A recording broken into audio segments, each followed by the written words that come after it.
नमस्कार.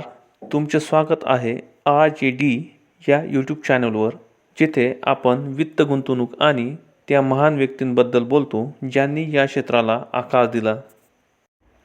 आज आपण बेंजामिन ग्राहम यांच्या जीवनाचा आणि त्यांच्या वारशाचा अभ्यास करणार आहोत, ज्यांना मूल्य गुंतवणुकीचे जनक मानले जाते आणि जे वॉरेन बफे यांच्यासह अनेक महान गुंतवणूकदारांचे गुरु होते. जर तुम्ही अशा तत्त्वांचे अध्ययन करायला उत्सुक असाल ज्यांनी गुंतवणुकीच्या अस्थिर जगात काळाची कसोटी उत्तीर्ण केली आहे, तर तुम्ही योग्य ठिकाणी आला आहात. चला सुरुवातीपासून सुरुवात करूया. बेंजामिन ग्राहम यांचा जन्म 1894 लंडनमध्ये झाला आणि ते 1 वर्षाचे असताना आपल्या कुटुंबासोबत न्यूयॉर्क सिटीला आले. त्यांच्या वडिलांच्या मृत्यूनंतर साधारण परिस्थितीत वाढलेल्या ग्राहम यांना आर्थिक सुरक्षिततेची तीव्र इच्छा होती. त्यांच्या बौद्धिक प्रतिभेमुळे त्यांना कोलंबिया विद्यापीठात स्कॉलरशिप मिळाली, जेथे त्यांनी गणित आणि तत्त्वज्ञानासह अनेक विषयात प्रावीण्य मिळवले. 1914 पदवी संपादन करण्याच्या वेळेस त्यांना आधीच वॉल स्ट्रीटमधील अनेक कंपन्यांकडून नोकरीच्या ऑफर येऊ लागल्या होत्या. पदवी मिळवल्यानंतर ग्राहम यांनी वॉल स्ट्रीटवर काम करण्यास सुरुवात केली. ते लवकरच प्रगतीच्या पायऱ्या चढत गेले, परंतु त्यांचा खरा टर्निंग पॉईंट 1929च्या स्टॉक मार्केट क्रॅशनंतर आला.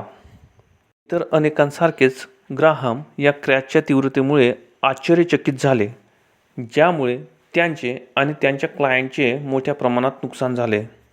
मात्र हार मानण्याऐवजी ग्राहम यांनी या अनुभवाचा उपयोग त्यांच्या गुंतवणूक तत्त्वज्ञानाला सुधारण्यासाठी केला.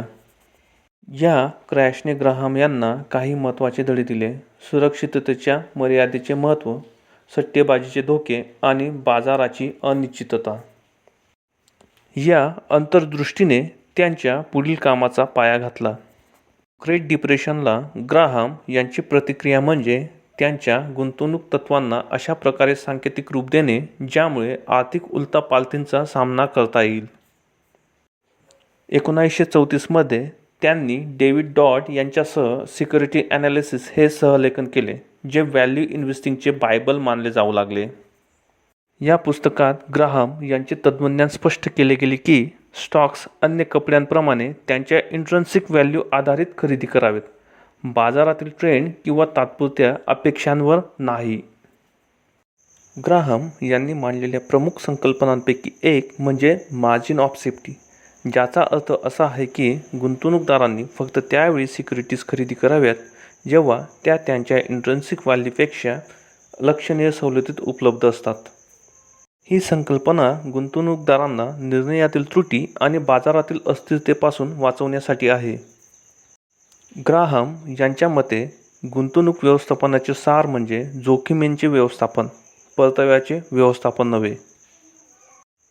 1949 ग्राहम यांनी त्यांचे महत्त्वाचे कार्य द इंटेलिजंट इन्व्हेस्टर प्रकाशित केले. हे पुस्तक गुंतवणुकीवर लिहिलेले सर्वात उत्तम पुस्तक मानले जाते. या पुस्तकाची दीर्घकालीन लोकप्रियता ग्राहम यांच्या तत्त्वांच्या चिरस्थायीतेचा पुरावा आहे. चला द इंटेलिजंट इन्व्हेस्टरमधील काही प्रमुख तत्त्वांचा अभ्यास करूया. Mister market. ग्राहम यांनी स्टॉक मार्केटला मिस्टर मार्केट या रूपात दर्शवले, जो एक मूडी पात्र आहे आणि जो दररोज स्टॉक्स खरेदी किंवा विक्री करण्याचा प्रस्ताव देतो.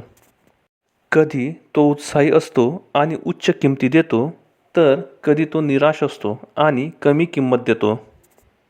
यांचा सल्ला: मिस्टर मार्केटच्या मूड स्विंग्सने प्रभावित होऊ नका.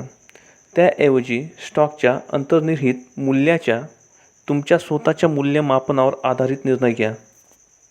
Margin of safety. आधी उल्लेख केल्याप्रमाणे हे कदाचित व्हॅल्यू इन्व्हेस्टिंगमधील सर्वात महत्त्वाचे तत्त्व आहे. चुकीचे निर्णय किंवा अनपेक्षित घटकांपासून तुमचे रक्षण करण्यासाठी नेहमीच एक सुरक्षित अंतर ठेवा. गुंतवणूक आणि सट्टेबाजी. ग्राहम यांनी गुंतवणूक आणि अटकळ यामध्ये स्पष्ट फरक केला. गुंतवणूक म्हणजे सखोल विश्लेषण, मुख्य रकमेची सुरक्षितता आणि योग्य परतावा. सट्टेबाजी म्हणजे बाजारातील चढ उतारांमध्ये नफा मिळवण्याची अपेक्षा. ग्रॅहम यांच्या मते यशस्वी गुंतवणूक म्हणजे सावधगिरीने आणि सावधतेने काम करणे, अनावश्यक धोके घेणे नव्हे. दीर्घकालीन दृष्टिकोन. ग्रॅहम यांनी दीर्घकालीन दृष्टिकोनाचे महत्त्व अधोरेखित केले. गुंतवणूकदारांना अल्पकालीन बाजार चळवळींचा प्रभाव टाळण्याचा सल्ला दिला. ग्रॅहम यांच्या मते अल्पावधीत बाजार ही एक मतदान यंत्रणा आहे, परंतु दीर्घावधीत ती एक वजन मापन यंत्रणा आहे. बेंजामिन ग्रॅहम हे फक्त एक प्रतिभावान गुंतवणूकदारच नव्हते, तर ते एक प्रभावी शिक्षकही होते. त्यांनी कोलंबिया विद्यापीठात अध्यापन केले, जेथे त्यांनी गुंतवणूकदारांची एक पिढी प्रेरित केली, ज्यामध्ये सर्वात प्रसिद्ध म्हणजे वॉरन बफे.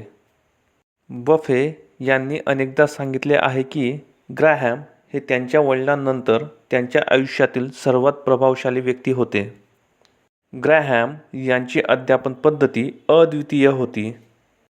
त्यांनी त्यांच्या विद्यार्थ्यांना स्वतंत्रपणे विचार करण्यास, पारंपरिक ज्ञानाला आव्हान देण्यास आणि मूलभूत विश्लेषणावर लक्ष केंद्रित करण्यास प्रोत्साहित केले. त्यांचे वर्ग आधुनिक गुंतवणुकीला आकार देणाऱ्या कल्पनांसाठी एक प्रेरणास्रोत होते. वॉरन बफे यांनी एकदा म्हटले होते, गुंतवणुकीच्या मूलभूत कल्पना म्हणजे स्टॉक्सकडे व्यवसाय म्हणून पाहणे, बाजाराच्या चढ उतारांचा तुमच्या फायद्यासाठी वापर करणे आणि सुरक्षिततेचा मार्जिन शोधणे. हेच बेन ग्राहम यांनी आम्हाला शिकवले. आजपासून 100 वर्षांनंतरही या तत्त्वांचा गुंतवणुकीचे मुख्य आधारस्तंभ म्हणून उपयोग होत राहील.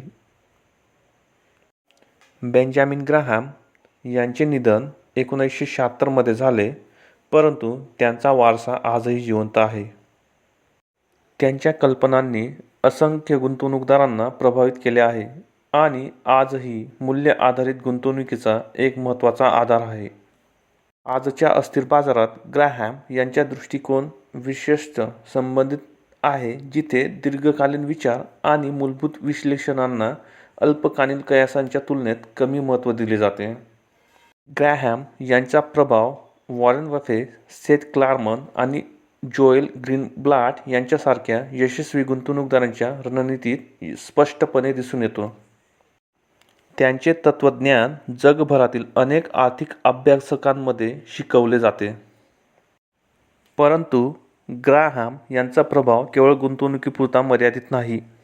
त्यांचा जीवनाकडे पाहण्याचा दृष्टिकोन हा बौद्धिक जिज्ञासा, विनम्रता आणि प्रामाणिकतेचा होता.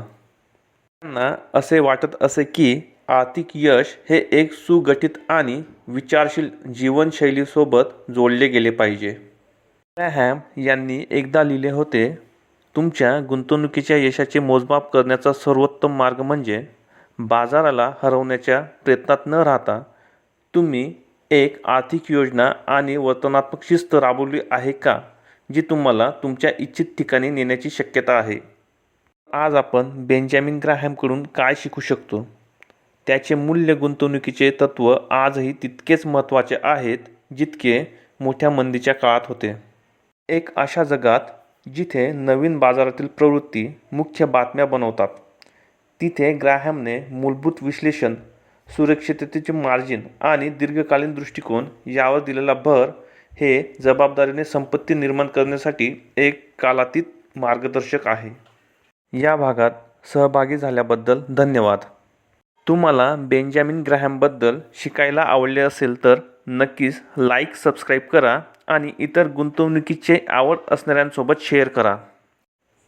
तोपर्यंत लक्षात ठेवा, गुंतवणूक करणे म्हणजे इतरांना हरवण्याचा खेळ नाही, तर स्वतःच्या खेळावर नियंत्रण ठेवण्याबद्दल आहे.